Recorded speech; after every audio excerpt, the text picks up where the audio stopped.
Hello. आज की regulations 71 से देखेंगे। मीन्स ऑफ एक्सेस, एसेस एंड इनग्रेस। ओके, यानी कि आना जाना। ऑलमोस्ट ये दूसरी बार रिवीजन करने को बैठे हैं। दूसरी बार मीन्स व्हाट, एक बार रेगुलेशंस कंप्लीट हो चुका है और आई थिंक 1 मंथ से ज़्यादा लग गए होंगे। ओके, मैंने फॉर्म फिलअप नहीं करा है। आज रामनवमी है, कल या परसों फिलअप करके। Now regulation 71, outlet from mines except for durations of any except for durations of shaft sinking or traverse or other means of access and egress from mine together with the necessary development work, no person shall be employed or permitted to enter remain for the purpose of employment in any working below ground unless the work is provided with at least 2 shafts, 2 incline or 2 other outlet to the surface, with which every seams or sections for time to being at a work communications so effort separate means or ingress or egress to the persons employed therein, which do not have their surface opening in the same building and which are under the sole control of the manager. मतलब कह रहा है ना कि outlet from mines, जो भी inlet और outlet है, या फिर सिंपल में हमें 2 माउथ बनानी है, 2 माउथ बनानी है, 2 माउथ। ठीक है, यानी कि अगर आप इंक्लाइन बना रहे हैं किसी सिम में तो 2 इंक्लाइन बनानी है, अगर साफ्ट बनानी है तो 2 साफ्ट बनानी है, और ड्रिफ्ट बनानी है तो 2 भी शाफ्ट। ओके, तो ये सब 2 होनी चाहिए। और उसमें कंडीशंस क्या है कि एक ही बिल्डिंग पे दोनों की माउथ नहीं होनी चाहिए। ठीक है, उसके साथ साथ है कि जो भी कंट्रोल होगा इनलेट की, इनग्रेस या एग्रेस की, वो मैनेजर के अंडर में होगा, with every seam or sections time being at a work communications so as to afford separate means of ingress and egress to the persons। okay, और communications होनी चाहिए।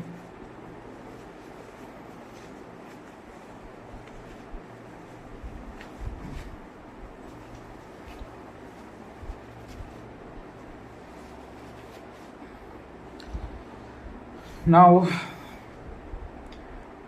provided that the chief inspector may be ordered in return subject to such condition, he may be specified in the permit employment below ground of persons even in case of every 2 shaft incline or outlet are not under the control of the same manager।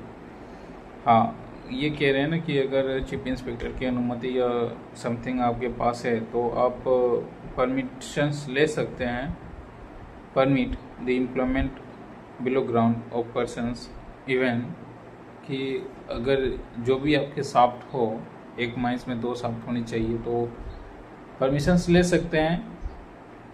ऐसा conditions है कि आपके mines में 2 outlet तो है या inlet तो है, तो बट उसमें क्या है कि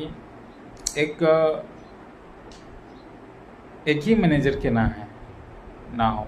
मतलब माइंस तो एक माइंस में डिप्यूट होता है एक मैनेजर, ठीक है, समझ में आता है। लेकिन अगर कोई अंडरग्राउंड माइंस है और उसमें एक आउटलेट बना हुआ है आपके एरिया में XYZ में, और एक आउटलेट बना है ABC में, ठीक है, तो माइंस तो एक ही है। अगर उसको सब डिवाइड किया गया होगा तो दोनों का अलग अलग हो गया ना।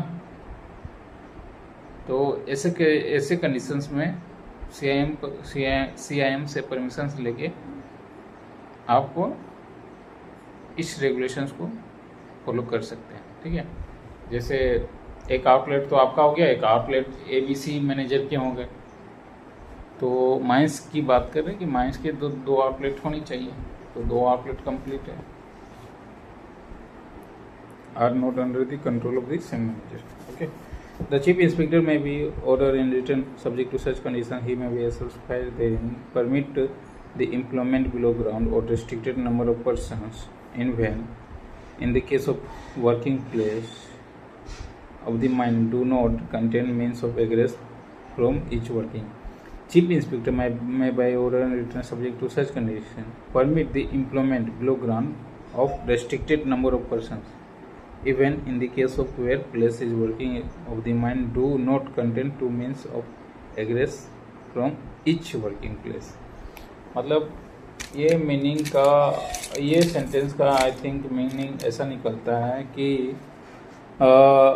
अगर आपके माइंस में एक ही आउटलेट है तो चीफ इंस्पेक्टर के अनुसार या फिर उसके अकॉर्डिंग कुछ निर्धारित वर्कर्स को तय करेंगे वर्किंग के लिए, तो फिर आपकी माइंस को चलने के लिए कोई दिक्कत नहीं है, एक आउटलेट में आप चला सकते हैं। शायद यही बात ये पॉइंट से निकल के आ रहा है, क्योंकि साफ साफ लिखा हुआ है कि the chief inspector may by order in return subject to such conditions specified therein permit the employ below ground of restricted number of persons even आपको परमिशंस मिल सकता है काम करने के लिए, लेकिन चीफ इंस्पेक्टर के अनुमोदित, और वो भी रेस्ट्रिक्शंस रहेंगे क्या कितने पर्सन्स वो क्या क्या देंगे, ठीक है। Even in a case where place in the working of the mine do not contain two mean of egress from each working place. Okay, आ गई ना बात कि अगर चीफ इंस्पेक्टर से परमिशंस ले सकते हैं आप, लेकिन एक निर्धारित वर्कर्स पे ही कि हाँ भाई 10 आदमी हैं, 10 आदमी के लिए एक आउटलेट हम काम चला रहे हैं, तो क्या कंटिन्यू काम कर सकते हैं, जैसा निर्देश देंगे वैसा, ठीक है। Suitable arrangement shall be made for the persons to ascend और descend by each such means of access and egress. तो सुटेबल कुछ अरेंजमेंट की जानी है आवागमन के लिए, यानी कि मेंस को उतरने या ऊपर उठने के लिए। तो पहला अरेंजमेंट क्या रहेगा, where shaft is more than 30 metre deep. अगर शाफ्ट 30 मीटर डीप थे, शाफ्ट मतलब एग्जैक्टली शाफ्ट 30 मीटर डीप थे, shaft means as like lift मान लो, ओपन सरफेस में लिफ्ट होती है ना बिल्डिंग में, तो इसी स्ट्रक्चर्स का डिजाइनिंग का थोड़ा हट के अंडरग्राउंड जाने के लिए क्या है, लिफ्ट। तो जिसको लिफ्ट ना बोल के अंडरग्राउंड के टर्म्स में शाफ्ट बोला गया, केच। ओके, तो where a shaft is more than 30 metre deep, अगर 30 मीटर से ज़्यादा डीप है, more than 30 metre deep, such arrangement shall be mechanically means so installed and maintained as to be constantly available for use। तो 30 मोर than 30 metre से आपकी shaft deep है, तो mechanically means का आपको इंस्टॉल करना होगा, mechanical means okay. Where the incline is more than 1 kilometer, और अगर इंक्लाइन 1 किलोमीटर से ज़्यादा है, more than 1 kilometer, then travel by persons is arduous मतलब कठिनाई, और ट्रैवलिंग जो कर रहे हैं पर्सन्स की, वर्कर का, वो कठिनाई होती है। तो वैसे केस में आपको मैन राइडिंग सिस्टम लगाना, man riding system SYSTEM, man riding system. कब, more than 1 kilometer. More than छोड़िएगा नहीं वो गलती से, अगर लेस देन मोर देन में कंफ्यूजन रहेगा पंकज, तो फिर सीट छोड़ दीजिए आप उम्मीद फॉर इंडिया की। इसलिए मोर देन हमेशा याद रखिएगा, मोर देन 1 किलोमीटर ज़्यादा रहे तो आपको क्या लगाना है, man riding system with the approval return किन की जाएगी approval? CIM shall be provided for the persons to assess and egress from the mine or from the working of the mine, provided that in case of any doubt as to whether such as arrangement refers in a clause A and B is suitable or not, it shall be referred to the chief inspector for the decision. हाँ, अगर ए और B conditions इस regulations की ए और B conditions में आपको कोई भी कंफ्यूजन है या डाउट है तो फिर चीफ इंस्पेक्टर को आप भेजिए उनके डिसीजन के लिए.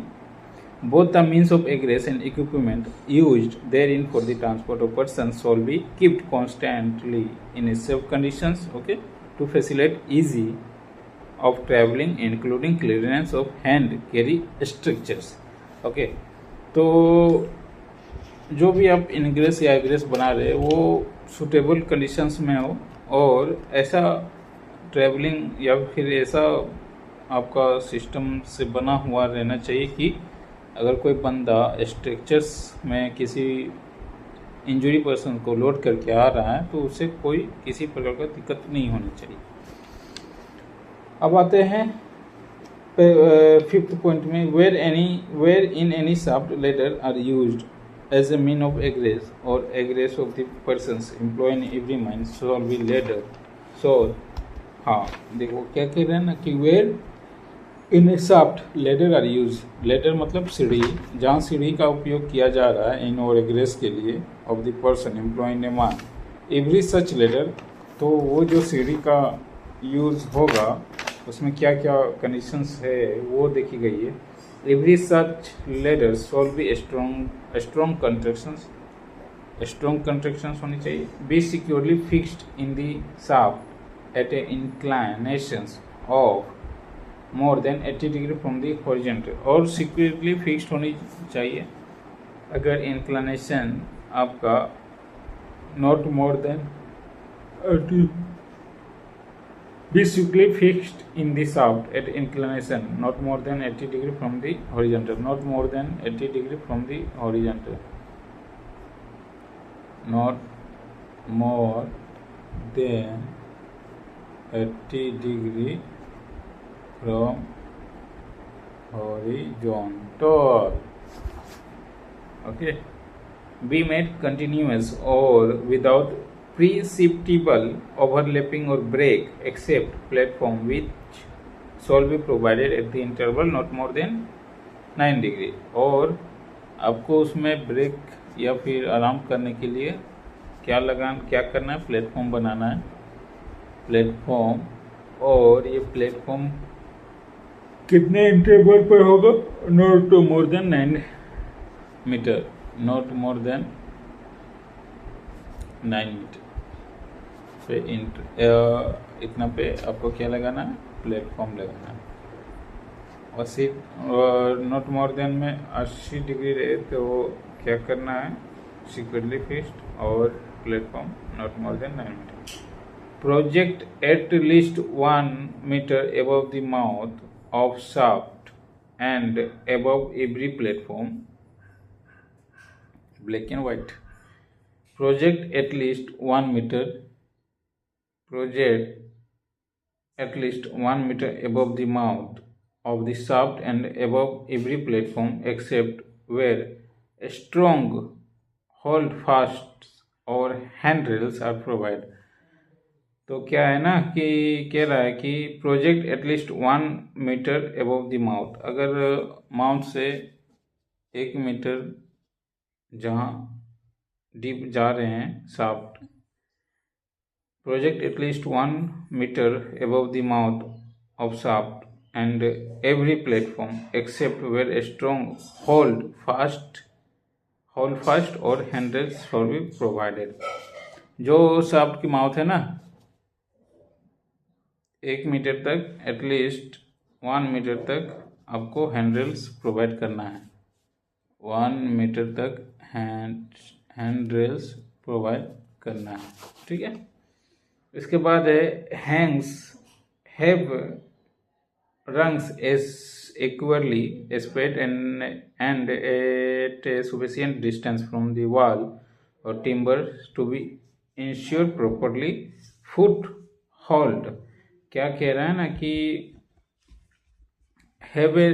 have rungs equally spaced at a sufficient distance from the wall of any timber to ensure proper foothold. Hanks मतलब क्या होता है? हैंग्स मतलब rungs RUNGS, rungs means I think, देख लेता हूँ, मैं भी कंफ्यूज हूँ। RUNGS पायदान, छड़, सीढ़ी का डंडा। ओके, अच्छा हाँ, सीढ़ी का डंडा मतलब पायदान, मतलब जिस तरह कुआं में हम लोग उतरने के लिए रेक्टेंगल में देते हैं ना रड का स्टेप, तो उसी को यहाँ हैंग्स बोला गया है। Rungs RUNG, have rungs equally spaced sufficient distance from the wall और timber to ensure proper foot hold. हाँ, वही चीज़ तो है, को यहाँ बोला। Be maintain in good repair, और मेंटेन करना होगा और good repair. Such shaft incline और outlet shall be not less than 30 meter distance from one other at any point, and each shall be connected with the other means of walkable passage not less than the 1.8 meter high and 1.5 meter wide through the working below grounds that are being served by such shaft, incline or outlet। मतलब कह रहा है ना कि जो भी shaft हम लोग, 2 शाफ्ट रखने की बात है ना, तो जो भी 2 शाफ्ट हम लोग रख रहे हैं वो कितने डिस्टेंस नहीं होने चाहिए, मतलब एक दूसरे से कितनी डिस्टेंस नहीं होनी चाहिए, तो not less than the 13.5 metre distance from one another to at any point at each. Okay, और मान लीजिए एक शाफ्ट यहाँ है, ये शाफ्ट यहाँ है, नोट डिस्टेंस 13.5 मीटर, ठीक है, मान लो ये हम not be less than 13.5 metre, तो एक शाफ्ट यहाँ है, एक शाफ्ट यहाँ है, डिस्टेंस तो not less than the 13.5 metre है। बट अंडरग्राउंड अगर ये शाफ्ट चली गई अंदर, तो कोई बंदा को इस शाफ्ट से इस शाफ्ट आना है या इस शाफ्ट से इस शाफ्ट जाना है, तो ऐसे में तो माइंस पूरा राउंड करके यानी कि 2 घंटा लग जाएगा सिर्फ इधर से उधर जाने में। तो ऐसे में क्या रखा गया ना कि आपको एक वॉल्केबल रास्ता बनाना है, वॉल्केबल पासेज बनाना है इन दोनों के बीच, अंडरग्राउंड में, इन दोनों के बीच अंडरग्राउंड में वॉल्केबल पासेज बनाना है, जिसको शायद पास बाय या बाईपास बोला जाता है। ठीक है, दोनों में कंफ्यूजन है, पास बाय या बाईपास बोला जाता है। तो वो जो डिस्टेंस होगी या डायमेंशन होगा not less than the 1.8 metre height and 1.5 metre wide. तो वो जो बंद कर दें पंखा, तो यहाँ कह रहा है ना कि हाँ वॉल्केबल और वॉल्केबल पासेज होने चाहिए जिसकी डायमेंशन 1.8 मीटर हाई और 1.5 metre wide, not less than the 1.8 metre high. अच्छा, पास बाय या बाईपास, ये डायमेंशन मैं अभी कंफर्म कर देता हूँ। तो पास बाय है, पास बाय है, एक पास बाय होता है, पास बाय रास्ता होता है, और एक बाईपास होता है, बाईपास। तो पास बाय का जो रास्ता है, पास बाय का जो डायमेंशंस है, रास्ता है, उसका डायमेंशन क्या है कि हाइट जो है not less than the 1.8 metre height, not less than the 1.8 metre, और चौड़ाई not less than the 1.5 metre. ठीक है, पास बाय। तो यहाँ किसकी डाटा दी गई है?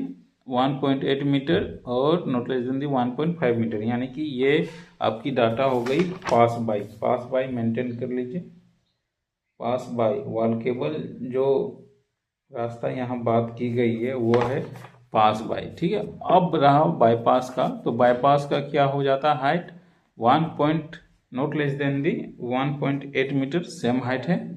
ठीक है, बट जो चौड़ाई होगी ना पास बाय में, वो not less than the 1.2 meter, 1.2 meter pass by pass में, ठीक है, और पास बाय में 1.5 नॉट लेस देन दी चौड़ाई, और बाईपास में 1.2 metre not less than the.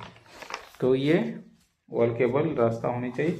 Then after whenever the connections between two outlet which are required to be maintained under sub regulations 1 has been be obstructed or found dangerous, only such persons are necessary to clear obstructions or to repair the danger outs part of the connections or to make a new second outlet, as the case may be, sole employed below ground until such times as the connections has been re-established or new second outlet has been be provided। अब यहाँ बातें रखी गई है कि जहाँ whenever connections between two outlets which are required maintained under sub regulations 1 has obstructed or found dangerous, only such persons are necessary to clear obstructions or to repair dangerous part of the connections or to make a new second outlet। अच्छा, ठीक है। तो यहाँ अगर कोई भी दो रास्ते हमने बनाए, ठीक है, अंडरग्राउंड जाने के लिए, और उसमें दो आउटलेट या इनलेट में एक का या किसी एक का ऐसा सिचुएशन हो जाता है कि कोई बाधा आ जाती है, ऑब्स्ट्रक्शंस आ जाती है, जियोलॉजिकल डिस्टर्बेंस या समथिंग, जो कि अब उस आउटलेट में कंटिन्यू सफ़र करना या समथिंग कुछ हो सकता है, तो उसको या तो क्लोज कर दी जाए या तो फिर क्या करना है ना कि उस ऑब्स्ट्रक्शंस को जिसको ऑथराइज करे मैनेजर, वही बस उसको हटाने का काम करेगा, ठीक है। इसके साथ साथ भाई अगर क्लोज कर दी जाती है, यहाँ लिखा नहीं है कि क्लोज कर दी जाएगी, लेकिन कहने का मतलब यही है कि अगर एक तो बाधा हटा दी, उसके बाद और to make a new second outlet as the case में be shall be employed below ground until such time as the connections has been be re-established or new second outlet has been be provided। तो यही हो गई ना। और एक conditions डाली है कि अगर समथिंग कुछ होता है तो make a new second outlet लिख दी गई है कि दूसरा आउटलेट बनाएंगे, एज केस में be sole employ below ground until such time as the connections has been be re-establish, okay, or a new outlet has been be provided। The foregoing provisions of these regulations with respect to shaft inclinations and outlets not apply। कह रहा है ना कि foregoing provisions of these regulations will respect to shaft inclinations and outlet shall not apply to any working for purpose of making connections between two or more shaft incline or outlet। ठीक है, वैसे जगह वैसे working में जहाँ connections का काम हो रहा है बिटवीन टू और मोर शाफ्ट और incline, to any working for the purpose और searching for a providing minerals, okay, और ऐसे जगह जहाँ पे मिनरल्स के सर्चिंग के लिए काम चल रहा हो, provided eight nothing in sub regulation shawl be deemed और authorise the driving of roadway for the development of seam before second outlet has been be made in accordance with set provision. और इसके साथ साथ लिखता है कि nothing in this regulation shall be deemed to authorize the driving of roadways for development of seams before a second outlet has been made in accordance with said provisions।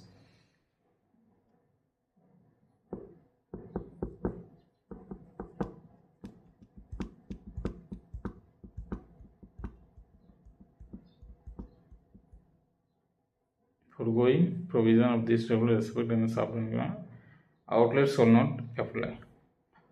इन ये थोड़ा अजीब, थोड़ा देखना होगा, इसमें थोड़ा डीपली जाना होगा। सेंटेंस को हमें उतनी अच्छे से समझ में नहीं आई, आपको देखना होगा। In both the means of access and egress in the mind an effective two way communications होनी चाहिए। Two way communication facility with a broadcasting system of telecommunications shall be provided ensure that persons from the below ground may be able to directly communicate to surface without any obstructions or loss of message and communications link।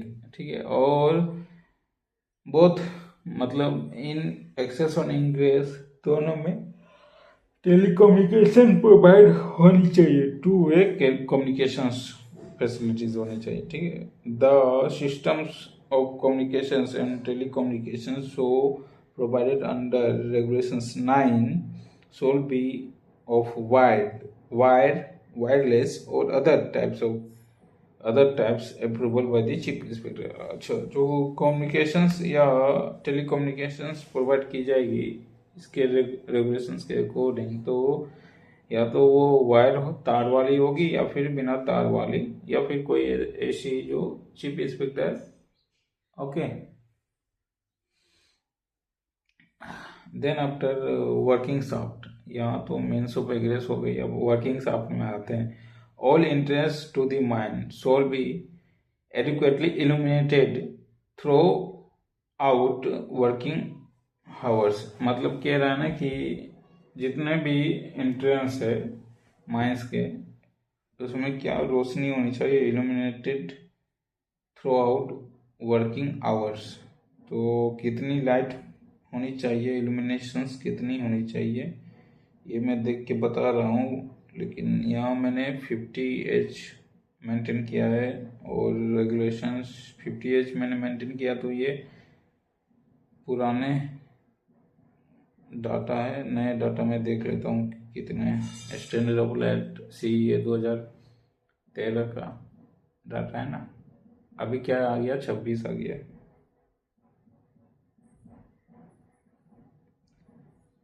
Drilling operation shaft standard lighting of hole road और soft standard lighting coal bench CHP every shaft और loading. हाँ, इसमें भी maintain है, जहाँ every shaft और loading and shaft bottom of shining which is regular use 50H होनी चाहिए। Travelling and haulage roadways including man riding and every incline in use वहाँ 10H 10V। ट्रैवलिंग रोड में 10H 10V, 10 हॉरिजॉन्टल 10 वर्टिकल। इसके बाद haulage roadways जैक्सन्स जहाँ पे हैं, tubs are couple uncouple वहाँ 30H होनी चाहिए। फिर place of loading and unloading वहाँ पे 30H और 20V होनी चाहिए। Every room and place containing any engine motors और apparatus in regular use 30H होनी चाहिए वहाँ।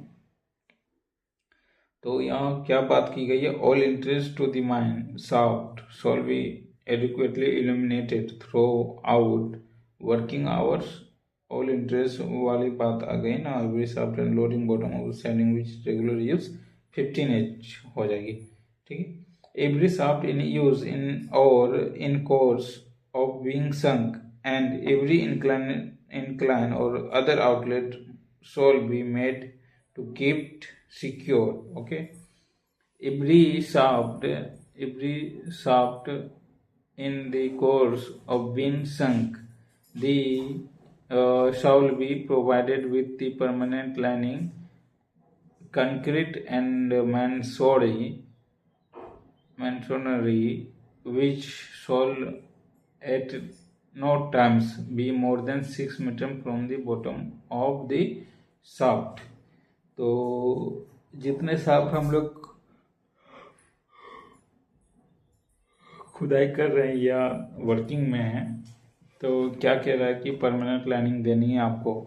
ठीक है, और परमानेंट लाइनिंग देनी है तो कहाँ से और क्या रहेगी, डाटा दिया हुआ है। We shall at no time be more than 6 metre from the shaft, और 6 मीटर फ्रॉम दी शाफ्ट से ज़्यादा नहीं आनी चाहिए। Okay, provided that iron, steel, or ring with suitable leggings are used below ground permanent legging and kept close to bottom to the shaft. This distance increase not more than 20 metre. अगर permanent landing किसकी किसकी है, iron और steel ring की है, तो ये 20 metre से not maybe increase not more than 20 meter, not more than 20 meter.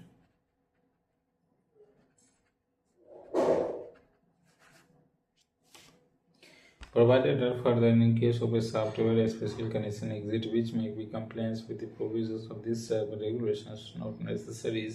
The regional inspector may, by an order in written and subject to such conditions, as he may be specified therein, grant exceptions from the operation thereof.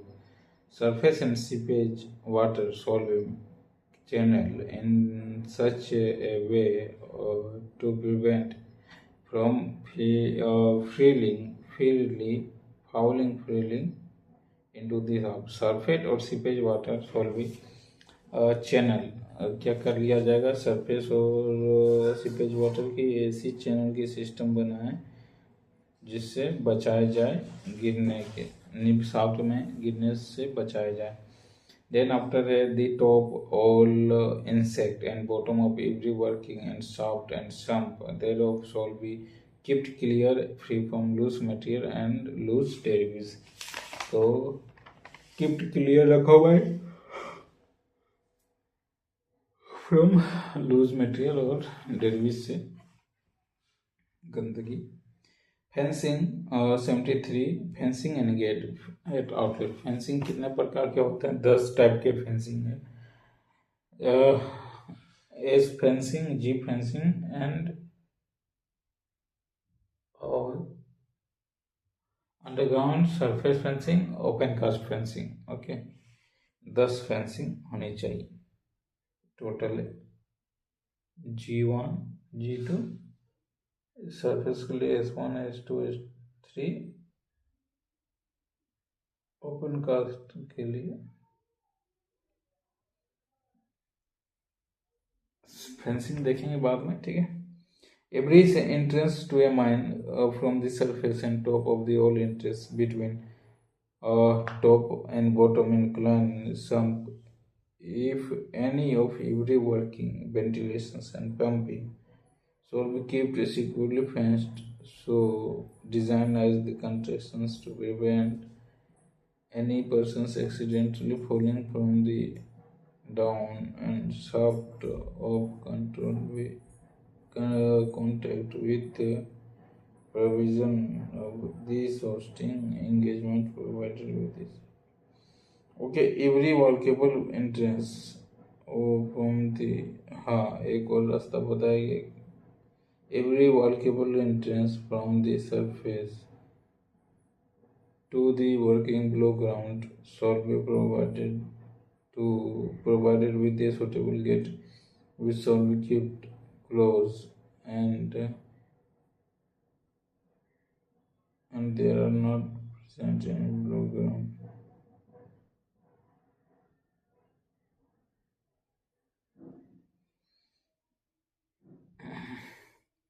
नींद आ रही है भाई.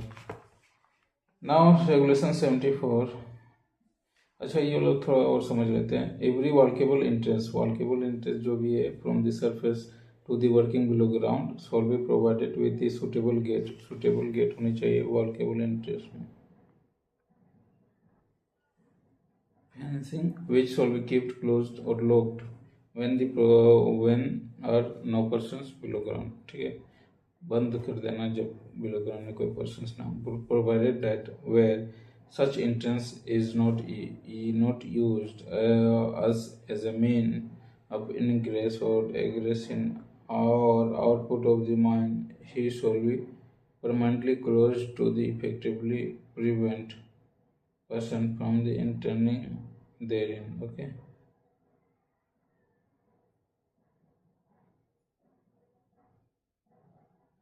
Outlet from the mine. Every part of the mine shall be where practicable to be provided with at least 2 way of a possible means of egress or to the surface. Then after provided that if any doubt arises to whether provisions of to such a way practicable or not, it shall be referred to Chief Inspector for the decision. और जो भी reason है कि दो ingress नहीं बन पा रही है तो इसके लिए किनको रेफर करेंगे? चीफ इंस्पेक्टर के लिए चीफ इंस्पेक्टर को रेफर करेंगे।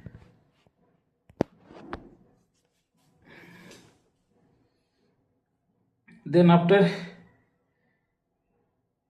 Periodic examinations of shaft incline and other outlet. अच्छा, ये बताइए कि अगर कोई शाफ्ट का एग्जामिनेशंस हो, एग्जामिन कर रहा हो इंक्लाइन का, शाफ्ट की बात करते, शाफ्ट इंक्लाइन या अदर आउटलेट तीनों की, तो कौन करेगा और कितना दिन के अंदर करेगा? तो करने वाले कौन रहेंगे? ओवरमैन, यानी कि हम रहेंगे। और कितना दिन के अंदर? एवरी 7 डेज, 7 दिन, every week, okay, every 7 days.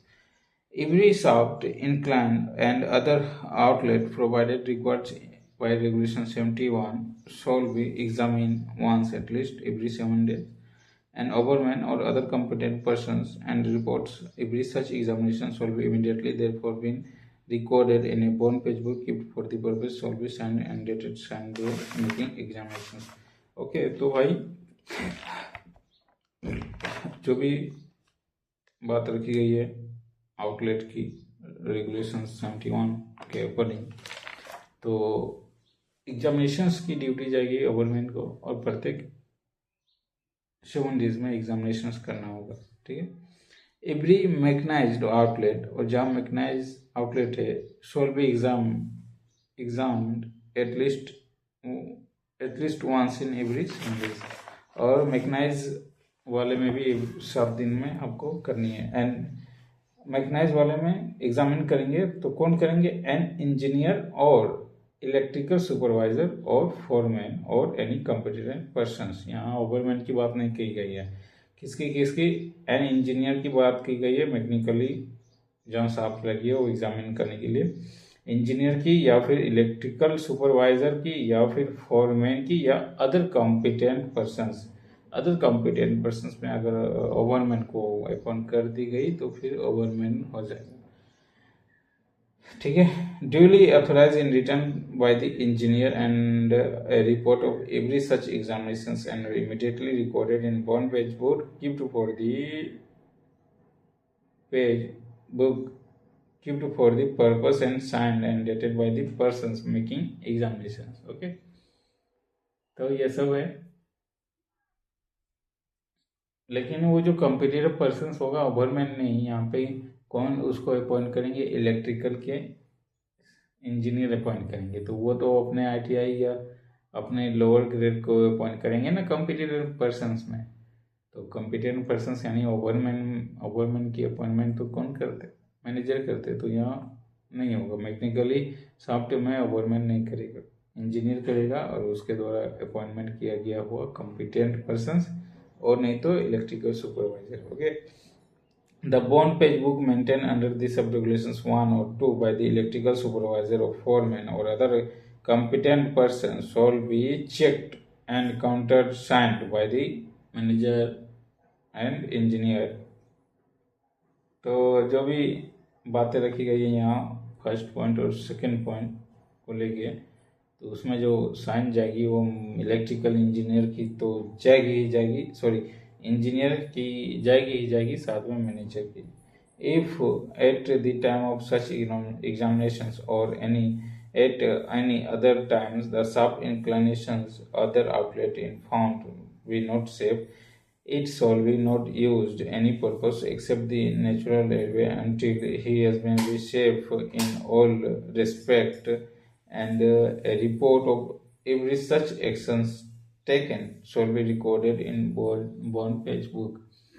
तो यहाँ बात है ना कि अगर एग्जामिन में अगर या फिर at a time of such examinations या फिर किसी भी समय शाफ्ट इंक्लाइन और अदर आउटलेट ऐसी उपस्थिति में पाई जाती है कि भाई वो कंडीशन सही नहीं है, सेफ नहीं है, तो it shall be not use for the purpose except a natural airways, यानी कि उसको हम लोग यूज नहीं करेंगे, और यूज करना ही है तो सिर्फ नेचुरल एयरवेज यानी वेंटिलेशंस के लिए करेंगे। वेंटिलेशंस के लिए भी तो नेचुरल एयरवे की ही करेंगे, ठीक है, नॉट ए MMB, ठीक।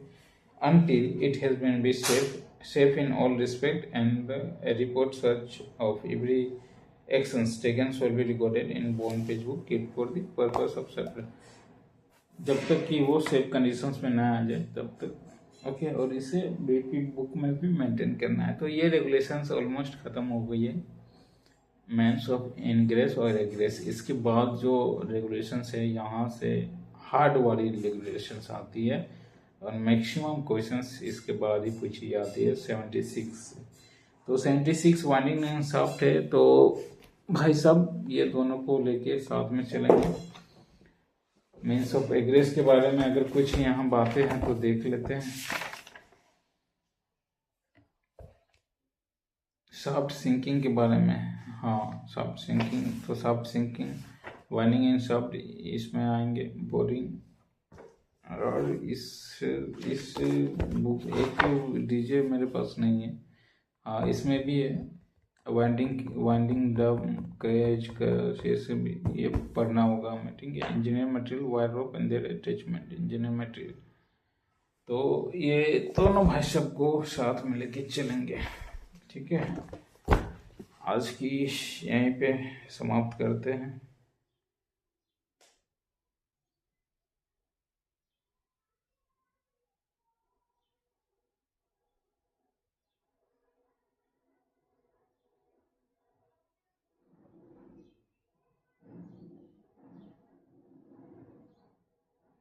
Freezing, in freezing method shaft sinking, shaft sinking की मेथड होती है, उसमें से एक फ्रीजिंग मेथड है। तो उसमें फ्रीजिंग मेथड में क्या है, एक पॉइंट है डबल वॉल फ्रीजिंग वॉल। उसमें क्या होता है कि डबल वॉल फ्रीजिंग वॉल करते हैं, और उसमें जो केमिकल डाला जाता है CaCl2 यानी कि बेरिन सॉल्यूशन डाली जाती है -20 डिग्री सेल्सियस से लेकर -30 डिग्री सेल्सियस तक फ्रीज करने के लिए। फ्रीजिंग मतलब उसको वो सुखाने के लिए, ना कि बर्फ बनाने के लिए। अरे आपकी पिलर की, सपोज दैट कि आपकी घर बन रही है और आपने घर में पिलर दे रखी है, पिलर को जल्दी सुखाना है, जल्दी कॉम्पैक्ट करवाना है, तो क्या करना है, सॉल्यूशंस डालिए, ठीक है। बट यहाँ भी सेम इट इज, शाफ्ट को जल्दी करना है, जल्दी तैयार करना है, मेंटेन करना है, तो फिर सॉल्यूशन डालते हैं यहाँ बेरिन सॉल्यूशन CaCl2 -20 डिग्री से लेकर -30 डिग्री तक ये रहती है।